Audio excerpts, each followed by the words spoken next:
No UFC fighters ever died. Many boxers have died. And it looks to be much more violent than boxing. And Dana tells me because they take so many shots to the face. And there's also no other options to preserve yourself, to protect yourself. So if you get hit in a UFC fight, you can try to take the fight to the ground. You get options. Also, you don't get allowed to get knocked down and then get back up. When you get knocked down, you're concussed. If a guy's really hurt, they could be finished on the ground and the fight's over. With boxing, you get dropped and the ref's like, all right, you got 8 seconds to be able to be good. So here's something wild that just happened.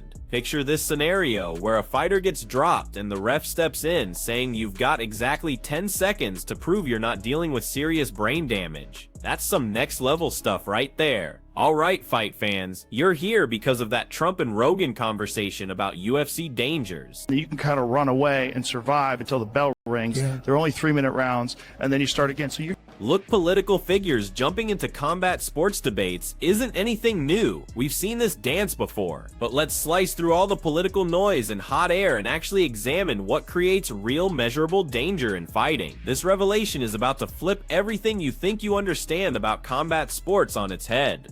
He got after the first UFC. This is the bloodiest, most brutal spectacle in the history of mankind. It was one of those things you kind of wanted to watch, but, you know, didn't know if you should be. It was basically old marketing by the old owners just to make it sound crazy. If SEG made one key mistake, it was pissing off the wrong American hero. Well, eventually Senator John McCain stepped in. What it was at the beginning was human cockfighting. Despite what everyone assumes, despite the widespread belief that UFC represents some kind of savage, anything-goes bloodbath where fighters are literally trying to end each other, the actual statistics and current regulations paint a totally different picture than public perception suggests. I mean, I've seen people repeatedly getting smashed in the face with a guy sitting on top of them. That's not a sport. He said, what are you doing? You can't go put on fights that aren't regulated by the Athletic Commission. There was no referee. There was nothing. It was terrible. Having multiple escape routes and victory conditions in MMA like submissions and grappling and ground control massively cuts down on sustained brain damage when compared to boxing. We're talking about a dramatic reduction here. These options force faster stoppages. They provide fighters with ways to survive rounds without eating continuous shots to the skull, which is the fundamental protection against the type of accumulating damage that creates those devastating stories we see too frequently in traditional boxing. Those nightmare scenarios that continue to plague boxing's reputation. The owner basically said, trust me when I say this. I've been in business for a long time. You can't mess with the government. Tell the government you're not going to do what they want you to do. See what happens. McCain leads a campaign to ban the UFC across the U.S. He pressures cable companies to stop showing UFC events. John McCain to ban Ultimate Fighting, taking it too far. When that happens, Gracie... Your head might seem to clear when you get back up, but does it actually? Oh, he's in serious danger right now. So now, the cable companies wouldn't put him on pay-per-view. The ATM machine was cut off. Check this out. Those are the revenues of the UFC per event from UFC 1 to UFC 27. Little did Bob know, the two guys who would end up saving his ass were sitting right there at UFC 27. And one of them prepared his entire life for that moment. This part exposes the massive difference in how these sports handle stopping fights, and this is where the safety conversation gets really interesting. Boxing gives you those 8 seconds to shake it off, that standing 8 count, which typically means someone who just got their brain scrambled is getting sent right back in to take more punishment, more hits, more stacking trauma building up. So I was involved in boxing, then I had boxing gyms. And it doesn't take long before trouble finds him. One day I'm actually in there teaching a class, and these guys literally walk right into the middle of the class. And they're like, hey, we need to talk to you. And I said, I'm teaching a class here. And they're like, we need to talk to you outside. They start asking me if I know who they are. This isn't about heart or toughness or warrior mentality. This is about repeated brain trauma, the type of ongoing injury that researchers are linking to serious long-term brain problems. UFC operates under a completely different safety framework though. The system prioritizes immediate stoppages the moment a competitor can't properly defend themselves anymore. Went into my office at like 8 o'clock at night, and we bounced a zillion different concepts around, and that's the one we came up with. So all these guys live in a house. For those of you that don't know, they're coached by 2 big stars in the UFC. Every time you fight and you lose, you get eliminated. It's about, do you want to be a fighter? Anybody who says they don't, I don't want you here. And it would end with a finale. 2 guys fight in the finale. 1 guy becomes the Ultimate Fighter and gets a contract with the UFC. The idea is to use reality TV as a Trojan horse to sneak MMA on cable TV. But at the end of every episode, there's a live fight. You know what I mean? There was a fight that would be on TV. This sport that looks more savage with ground strikes and elbows and devastating finishes actually prevents the repeated headshots that make boxing statistically much more dangerous over time. Sounds backwards, but the numbers support this completely. It's a core difference in safety approach that transforms how we need to evaluate these sports. Investment the brothers were putting in. This is it. We're going to give this thing a shot. If it works, good. If it doesn't, that's a wrap. It's over. So we're $44 million in the hole, and we're out trying to pitch this thing to television. This footage brings us back to UFC's Stone Age period, literally marketed as the most violent, brutal entertainment they could legally present. Remember this early anything goes era? This complete Wild West of unregulated fighting shaped how everyone viewed the sport. Let's be real here, it gave massive firepower to opponents like Senator John McCain, who wanted to eliminate it entirely. They're terrified to put this thing on. That's the other thing.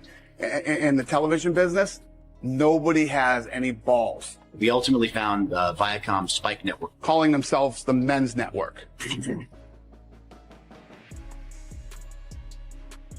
We're like, oh, this is perfect for us, the network for men. That shock value marketing, the intentional focus on violence and brutality with zero regulatory oversight, created an image of extreme danger that took the organization literally decades of rebuilding to overcome in public perception. This original dangerous reputation wasn't media manipulation. It reflected what was actually occurring in those early competitions. It became a nearly impossible barrier for UFC to clear on their path toward becoming a properly regulated sport that state athletic boards would approve.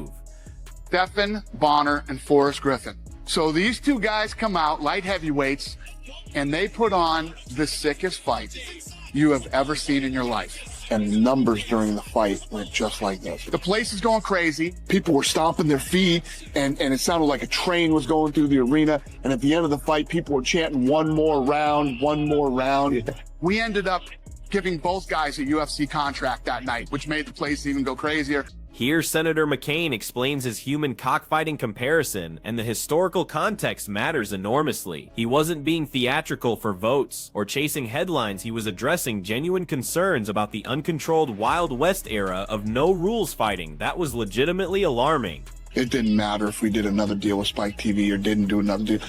We did it. We made it. We were going somewhere. Yeah. We literally got up out of our chairs, walked out into the alley, and cut the deal for season 2. We cut a new deal on a napkin. I know that sounds... Continuous strikes on grounded opponents with no referee intervention. When fighters were obviously hurt, no consistent regulations between different events. This unfiltered brutality justified public fear and governmental moves toward complete prohibition. This demonstrates that any fighting without adequate regulation and medical supervision, whether early MMA or unsanctioned boxing or street fights, becomes extremely dangerous, potentially deadly. And we met with California, Nevada, New York, New Jersey, and the list goes on and on. And we went to these state athletic commissions and said, this is a real sport. These guys are real athletes. I mean, I had to fly to places and literally had to wait outside people's offices for them to come out and grab them. They didn't want anything to do with the UFC. What's your superpower there? That I'm a savage. I get out there and I'll outwork anybody. But Dana also puts a team on its feet. The critical distinction as this evolution continues was the journey toward legitimacy and establishing strict safety standards that would completely remake the sport. McCain's crusade and the resulting political pressure created absolutely catastrophic consequences for the organization. His campaign against the sport resulted in state-by-state prohibitions choking the UFC financially and reputationally, cutting off every path for expansion. This went beyond bad publicity they could manage. This wasn't just negative coverage or unfavorable stories. This represented an existential crisis for the entire sport, a real emergency. The sport was being systematically banned jurisdiction by jurisdiction because it appeared too dangerous and uncontrolled, too savage for modern society. This moment shows how close UFC came to total extinction to becoming merely a historical footnote in fighting sports. All because of their initial presentation and the government response that exposed their early undeniable safety problems. This left Bob Merowitz completely alone running the UFC. Cable providers blocking pay-per-view access cut off their primary revenue, the cash flow that kept everything running. UFC was barely surviving, hanging by the thinnest thread. Those dependable income sources that made early events profitable completely disappeared, forcing the company toward bankruptcy into genuine financial disaster where basic expenses couldn't be covered. This financial destruction wasn't bad decisions or poor leadership. This happened because the sport couldn't escape its human cockfighting reputation, the toxic brand that followed everywhere. It left original owner Bob Merowitz totally alone and desperate, unable to secure investors or advertisers, showing the massive challenge facing anyone willing to attempt reviving a sport so universally criticized, so completely rejected by mainstream culture for its apparent danger and absence of civilized structure. Dana relocates from Vegas to Boston to start teaching boxing.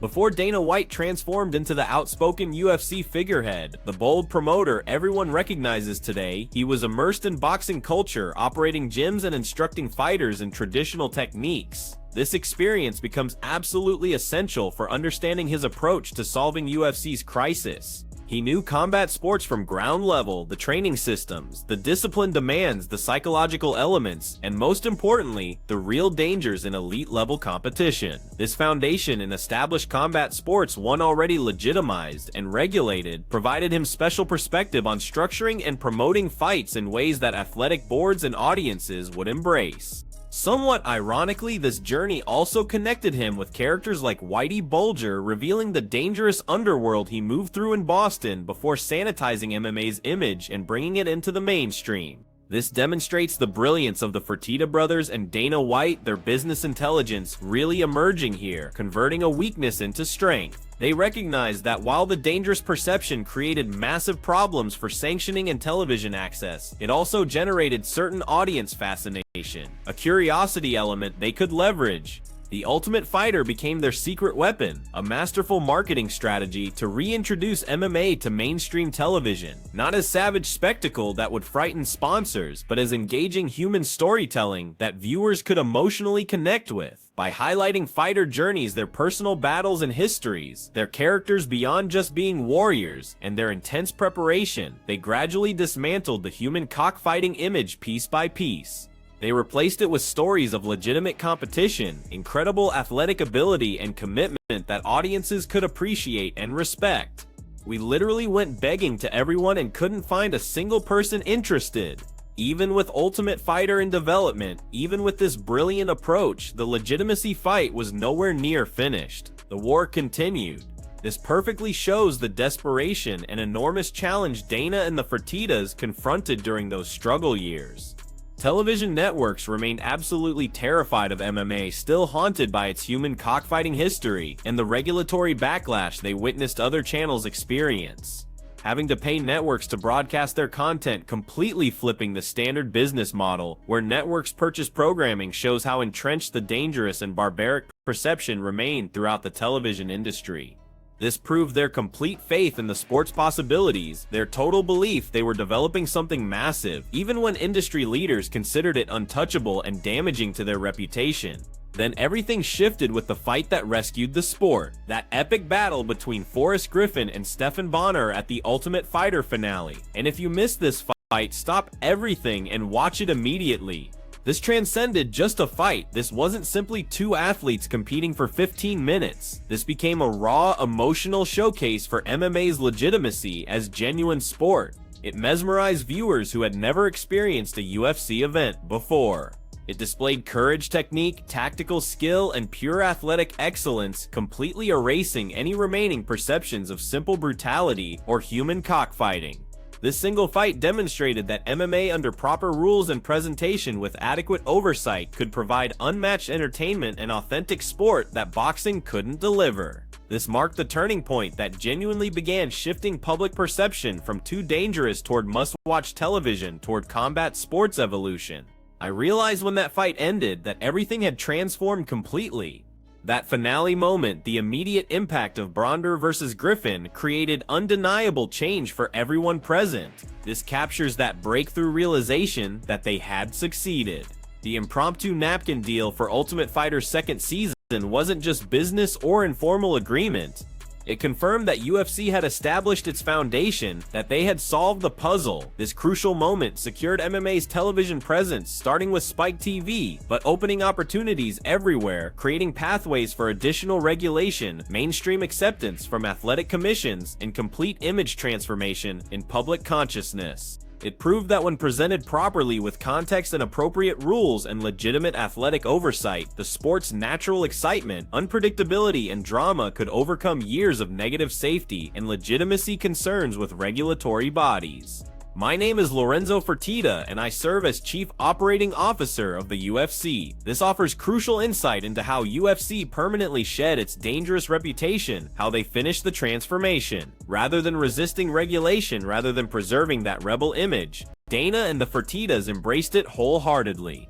They understood that legitimacy and lasting success and mainstream acceptance required adopting unified standards across all jurisdictions and collaborating with athletic commissions rather than opposing them. This forward-thinking approach, this willingness to accept oversight and standardization directly answered McCain's safety criticisms and rule concerns, transforming the sport from unregulated fighting into sanctioned disciplined competition with proper weight divisions and testing protocols. This dedication to safety and oversight, this complete philosophical transformation allowed UFC to prove that instead of being human cockfighting, it represented legitimate athletic competition deserving respect.